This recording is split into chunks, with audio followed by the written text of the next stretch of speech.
everyone, my name is Mimi Wu, and I'm a nutritionist with the Nutrition Education, Training, and Technical Assistance Division at USDA's Food and Nutrition Service and Child Nutrition Programs.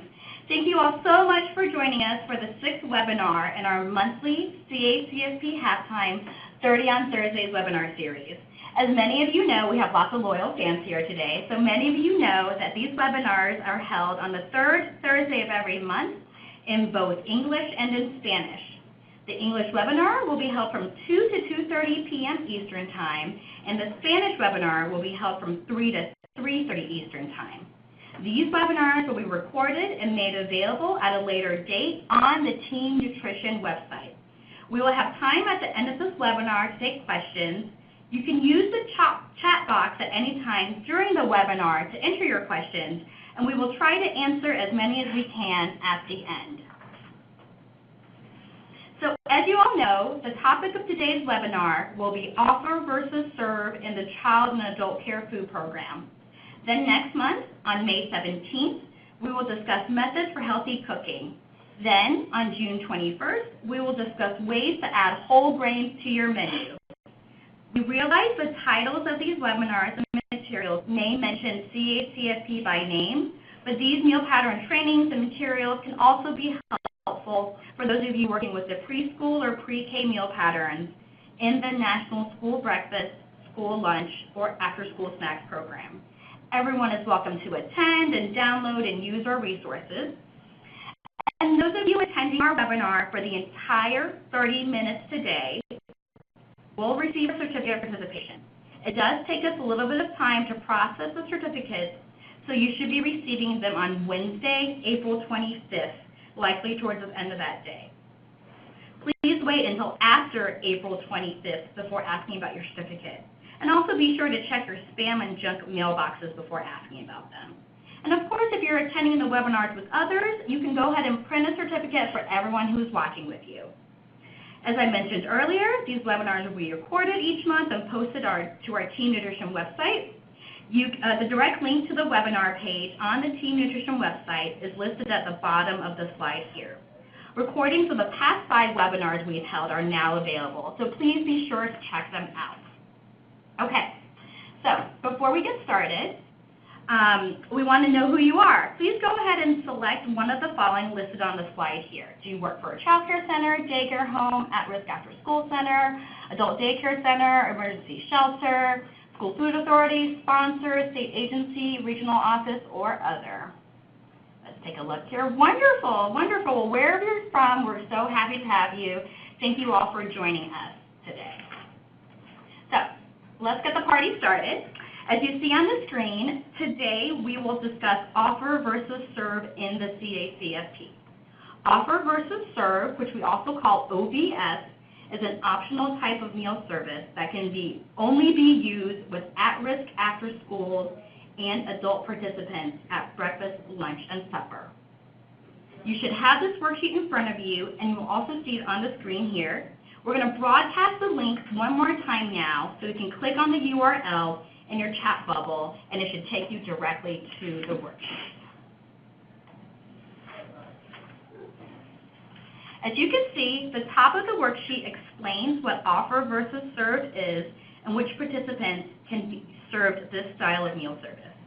As mentioned, OVS, or offer versus serve, is an optional style of meal service that can be used to serve meals to at-risk after-school and adult participants in the CACFP.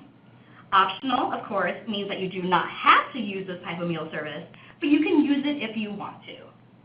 OVS can be used at breakfast, lunch, and supper only. It cannot be used at snack. It cannot be used in other CACFP settings, such as child care centers and family daycare homes, that do not serve at-risk after-school participants or adults. OVS may benefit those sites that serve at-risk after-school or adult participants by helping to reduce food waste and giving children and adult participants more food choices. So there are 2 terms we often use when we talk about OVS. These 2 terms are food component and food item. These terms are listed in the first green box at the top of the worksheet. A food component is the name of a group of foods in a reimbursable meal. Examples of food components include milk, vegetables, fruits, grains, and meat alternates. These are all separate components except for at breakfast only. At breakfast only, fruits and vegetables are one combined component, which means you can serve vegetables, fruits, or a combination of both in that component. Another term we often use when we talk about OVS is food item. A food item is part of a food component. For example, broccoli is a food item in the vegetables food component. And on the second page, or the back of the worksheet, there are 2 additional tips about food items. As you can see, these 2 tips say that all foods offered at breakfast, lunch, and supper must be different food items. For example, because apple slices and applesauce are 2 forms of apples, they are considered the same food item. Another example might be orange slices and orange juice. The second thing to keep in mind with OVS is that the full minimum serving size of a food item must be taken in order for it to count towards a reimbursable meal. So for example, the minimum serving size of vegetables at lunch for adults is half a cup.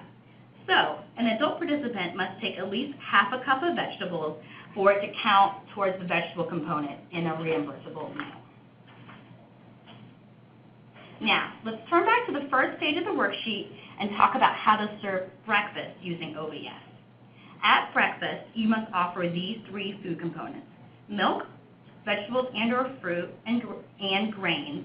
So you have to offer 3 components and at least 4 food items. Remember that a food item is a food that falls within a food component. So this means at breakfast, you must offer 1 food item from the milk component, 1 food item from the vegetables fruit component, and 1 food item from the grains component. The other food item or items can come from the vegetables, fruits, grains, or meat alternates component. The adult or child must choose at least 3 different food items.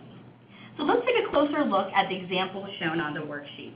Here, you're offering 4 food items. You have your milk, you have your apple slices, you have toast, and you have eggs.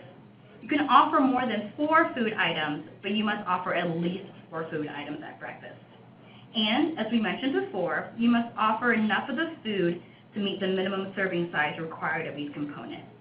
For instance, if you're offering milk to 6 to 12-year-olds, you must offer at least 1 cup or 8 fluid ounces of milk for each participant, since that is the minimum amount of milk required for the age group. A participant can choose 3 or more food items to make up a reimbursable breakfast. In this example, as you see circled in green, he chose milk, apple slices, and eggs for his breakfast. This breakfast is reimbursable because he chose at least 3 food items and enough of each item to meet the minimum serving size requirement for the component. If he had chosen all 4 food items, so if he had chosen the milk, the apple slices, the eggs, and the toast, and taken the minimum serving size required for at least 3 of these items, then that breakfast would also be reimbursable. So now let's do an example. Your adult daycare center uses OVS at breakfast. You are a program operator and offer 4 food items: low-fat 1% milk, apple slices, oatmeal, and bananas. Karen is one of your participants, and she chooses milk, apple slices, and oatmeal. She took the full minimum serving size of each item. Is her breakfast reimbursable? I'll give you a minute to think about it. Keep the answer in your head or write it down, because I'll show the polling slide where you can enter your response in a minute. So again, you offer milk, apple slices, oatmeal, and bananas. Karen takes milk, apple slices, and oatmeal. Is her breakfast reimbursable? Once you have your answer, go ahead and click on the circle next to it to submit your answer.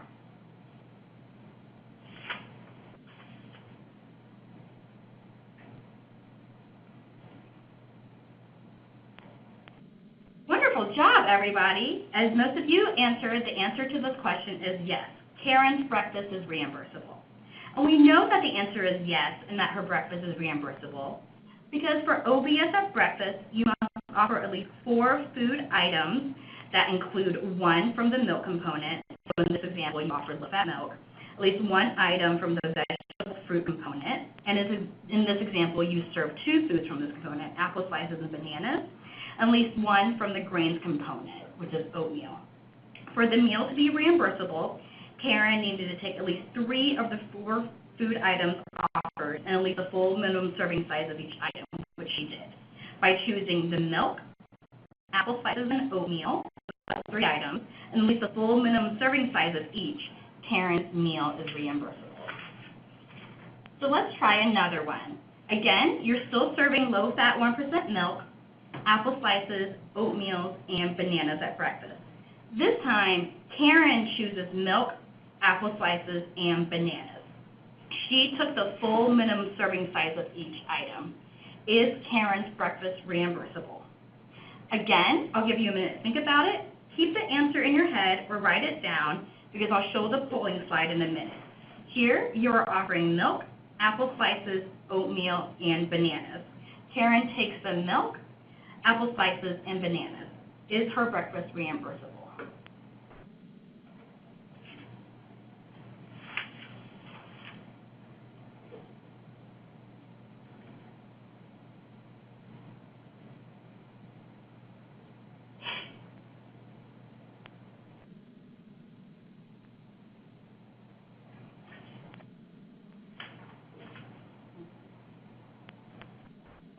Wonderful job, everyone. So the answer to this question is yes, Karen's breakfast rate is reimbursable. For reimbursable breakfast, the operator must offer at least 4 food items from the 3 required food components, and Karen can choose any combination of the food items as long as she takes the full minimum serving sizes of the items she chooses and takes at least 3 items.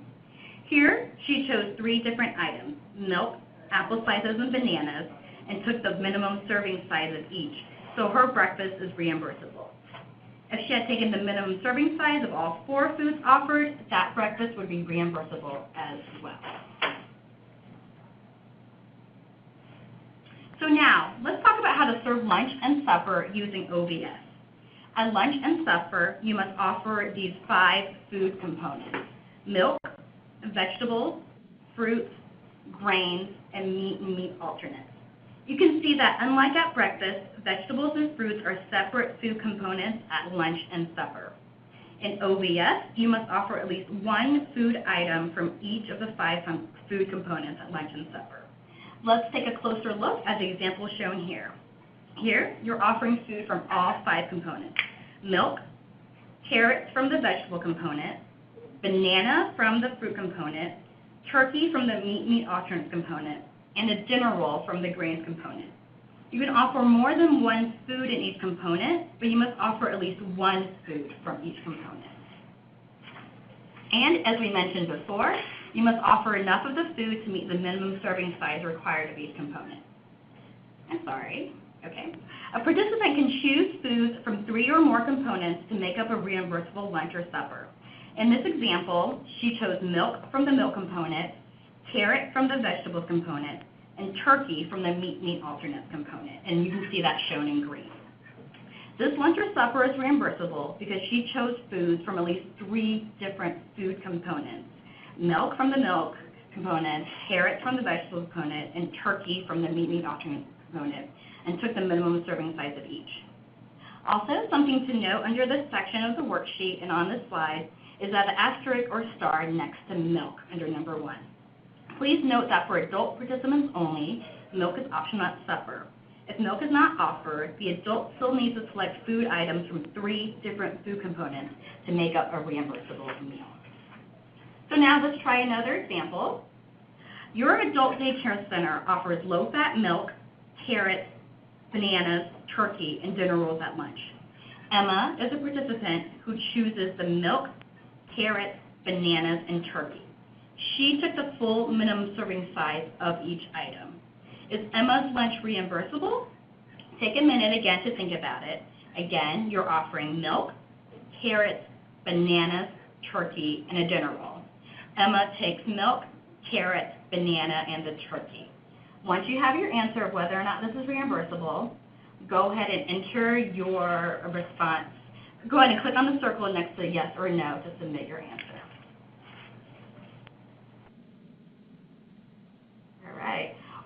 job, everybody. As most of you all responded, the answer to this question is yes.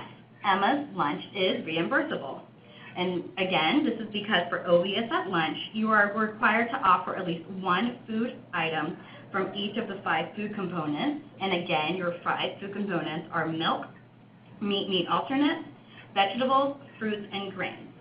Again, in this example, you offered milk for the milk component, carrot from the vegetable component, bananas from the fruit component, turkey from the meat alternates component, and dinner rolls from the grains component. Your participant must choose at least 3 different food components to make up a reimbursable lunch and take the minimum serving size of each. Because Emma chose food from 4 different components, so she had the milk from the milk component, carrots from the vegetable component, bananas from the fruit component, and turkey from the meat alternates component, her lunch is reimbursable. Okay, so let's try another one. Again, you offer the same low-fat milk, carrots, banana, turkey, and dinner rolls. This time, Emma chooses everything that is offered, meaning she took the milk, carrots, banana, turkey, and dinner roll, and she took the full minimum serving size of each item. Is her lunch reimbursable? Again, you offer food from all 5 components. Emma takes all the food from all 5 components and takes enough to meet the minimum serving size. Once you have your answer, go ahead and click the circle next to yes or no. All right, 100% on that one. Great job, everybody. The answer to this question is yes. Emma's lunch is reimbursable. Again, the participant must choose at least 3 out of the 5 food components in order to make a reimbursable lunch and must take the minimum serving size of each. Emma chooses items from all 5 food components and in the minimum serving size, so her lunch is reimbursable. Okay, I'm going to test you guys one last time. This is our last polling question, and this one is about supper. Your at-risk after-school center uses OVS at supper. You offer fat-free skim milk, roasted turkey, roasted broccoli, steamed carrots, fruit salad, and whole wheat rolls. David is a participant who chooses the milk, broccoli, and carrots and took the full minimum serving size of each item. Is David's supper reimbursable? Again, you are offering milk, turkey, broccoli, carrots, fruit salad, and rolls, and David chose turkey, broccoli, and carrots and took the full minimum serving size of each. Is his supper reimbursable? Once you have your answer, go ahead and click on the circle next to yes or no to submit your answer. All right, so we look about a little 50-50 split on that one. So the answer to this question is no. David's supper is not reimbursable. So for OVS at supper at risk after-school sites, again, just like at lunch, you are required to offer at least 1 food item from each of the 5 components: milk, meat alternates, vegetables, fruits, and grains. And in this example, you offered milk for the milk component, roasted turkey from the meat alternate component, 2 separate food items from the vegetable component, because you have your roasted broccoli and steamed carrots, fruit salad from the fruit component, and whole wheat rolls from the grain component. The participant must choose at least 3 different food components in order to make up a reimbursable supper and must take the minimum serving size of each. As you remember, David took roasted broccoli, steamed carrots, and milk. Because roasted broccoli and steamed carrots are both part of the vegetables component, David's supper only has 2 food components: meat alternates, and vegetables. So he needs food from another component to make up a reimbursable supper. He should add the minimum serving size of fruit salad, whole wheat rolls, or milk to make up a reimbursable supper. So right now, you might be saying, hey, wait a second. In the first example, when we talked about breakfast, Karen was able to take 2 fruits by taking her apple slices and a banana and a grain for breakfast, and it was a reimbursable meal. So why can't David take 2 vegetables and roasted turkey for a reimbursable supper? Let's take a look at the chart on the front of the worksheet again. Breakfast works a little bit differently from lunch and supper. At breakfast only, the child or adult must choose at least 3 food items, not 3 food components, to make up a reimbursable meal. So even though apple slices and bananas are from the same food component, Karen's meal is still reimbursable because she chose 3 food items in total, with the apple slices, the banana, and oatmeal. Lunch and supper, on the other hand, work a little bit differently. At lunch and supper, the child or adult must choose food items from 3 or more food components. So if you remember the example with David, you offered milk, turkey, broccoli, steamed carrots, fruit salad, and whole wheat rolls, and David chose turkey, carrots, and broccoli.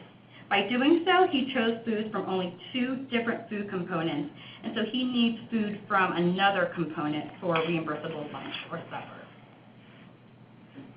On the second page of the worksheet, there are 3 scenario-based questions that you can use to check your understanding and knowledge. We have already answered the first 2 together during this webinar. The last scenario-based question is there for you to practice what we've learned today. The answer key is provided so you can check your answers. And we will take questions in a few minutes, so please go ahead and start typing them or continue to type them now into the chat box on your screen. And as we mentioned in the beginning, those of you attending the webinar for the entire 30 minutes today will receive a certificate via email. It takes us a little bit of time to process the certificates, so you should be receiving them on Wednesday, April 25th, likely towards the end of that day. Please wait until after April 25th before inquiring about your certificates. Also, be sure to check your spam and junk mailboxes before asking about them. If you're viewing the webinar with multiple people, you can print out a certificate for each person. More practice questions are available at the National CACFP Sponsors Association website at www.cacfp.org/30onthursdays. And for those of you who wish to practice with more questions, submit, or track continuing education credits with NCA, you can do so at that link as well. Again, it's www.cacfp.org/30onthursdays. This webinar is being recorded and will be made available on the Teen Nutrition website. And if you are watching this as a recorded webinar and want to receive a certificate, you can go to the National CACFP Sponsors Association website, again at www.cacfp.org/30onthursdays, to complete the post-webinar practice questions and then receive a certificate. The certificates may be sent a few days after completing the questions. And so again, we hope to see you next month on May 17th, where we will discuss methods for healthy cooking. And then on June 21st, we will discuss how to add whole grains to your menu. And also, just a plug, to explore more of Teen Nutrition's materials, you can visit our website at teennutrition.usda.gov and click on Resource Library. And all of our Teen Nutrition materials are available online on our website and are available for free download to anyone who's interested. For all of you participating in USDA child nutrition programs such as the CACFP, our print materials, including this worksheet that we discussed today, are free to order. And if you want to order our materials, go to the resource order form link on the Teen Nutrition website to do so. Thank you all so much for your time and attention today. Please feel free to visit our website, subscribe to our monthly e-newsletter, connect with us via email at teennutrition@fns.usda.gov, and follow us on Twitter.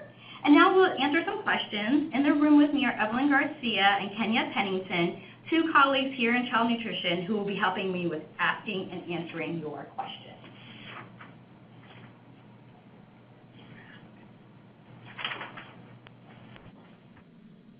Mimi, we have a question. Sure. So people want you to clarify how certificates are being sent. Okay, sure. They will be sent to you in your email. It's the email that you use to register for this webinar. And it will be blank, so what you can do is you can print it out and handwrite your name in it. And so, of course, if you're watching with other people, you print one out for everybody watching with you, and then they can fill out their names, and you can keep it for record-keeping purposes. You can also go to the NCA website, cacfp.org/30onthursdays, fill out their practice questions, and get a certificate there. And with NCA's website, they'll also let you track it there as well. So 2 different options that you guys can use to get your certificate. Great. Good question. Our next question is, if I offer pancakes, strawberries, bananas, and milk at breakfast, can a certificate take 2 portions of pancakes and milk to make a reimbursable breakfast? That's a good question. So the question again is, I offer pancakes, strawberries, bananas, and milk. Can someone take 2 kind of portions of pancakes and milk to make a reimbursable breakfast? And the answer is no. At breakfast, participants must take 3 different food items. So in this example, they have 3 portions of food. 2 portions of pancakes and 1 serving of milk, but that's still only 2 food items. The participant must also take the required minimum amount of either the strawberries or bananas to make up a reimbursable breakfast. Mimi, do all the grains I offer need to be whole grain rich if I only offer supper at my at-risk after-school center? So that's a great question as well. And the answer is yes. If an at-risk after-school center or adult daycare center only serves 1 meal per day and you choose to use OVS at that meal, then all the grain items you offer must be whole grain rich. Remember that at least 1 serving of grains per day must be whole grain rich in the child and adult care meal patterns. So if you only serve 1 meal per day, offering all grains that are whole grain rich at that meal will help you meet this requirement. And then we got another question. It says, I know for schools that do OVS, students must take at least a half cup of fruit or vegetables. Is this required in CACFP too? Oh, great. Another great question. No, in CACFP, participants are not required to take a fruit or vegetable when they are using OVS. And again, OVS is only for adults and for at-risk after-school participants. And of course, we encourage CACFP operators to encourage or suggest that participants choose fruits or vegetables, but participants are not required to take a minimum amount of any fruit or vegetable when using OVS in CACFP. Mimi, we have one more question. Sure. Somebody is asking if this webinar occurs every Thursday. So this is not every Thursday, though I'm really happy to see that interest. It's the 3rd Thursday of every month. Right now we're slated to go through September, and we should have an update soon on kind of what happens after September. If you would love to listen to us every Thursday, I would be so flattered. And you can always watch our recorded webinars, which are on the Team Nutrition website as well. So that's a wonderful question. Okay? And so thank you for your great questions. Evelyn just gave me the sign, meaning that we're running out of time. We're sorry we didn't get a chance to answer them today, but we do read all your comments and questions and take them into considerations for future webinars. Thank you again for attending and participating in our webinar, and we hope to see you next month on May 17th. Have a great day.